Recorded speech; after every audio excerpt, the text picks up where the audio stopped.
Yo, Trip lang, trip, pakinggan nyo to. trip, bakit? Trip, Trip lang. trip lang. Halika na tara, madali lang talaga. Pangako pagkatapos humihinga ka, padali na pare magliliwanag na. Kung di ka sasabay, maiiwanan ka. Ang isip ay wag na gawin pang dalawa, dahil isa lang ito. Ang gusto lang naman ito ay maging masaya.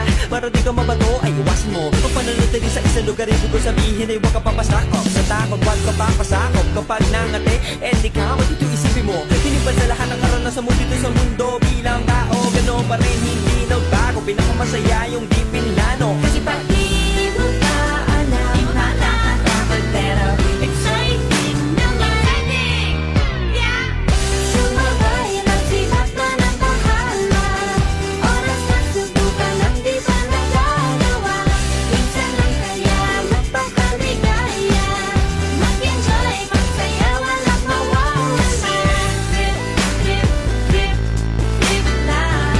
Trip, trip, trip, trip May gusto kong gawin pero nangangamba na baka mga tao tawanan ka. Nais kumanta pero di mo forte. 5 piso lang naman ang karaoke. Go, basta sa bakanting lote. Joke, galingan kahit konti. Kahit trip, bigay lahat sa ginagawa mo. Na sa ganun ay walang masabi ang ibang tao. Sa ginagalawa nating mundo ay maraming loko-loko. Hindi mo naman inaano. Ano ba talaga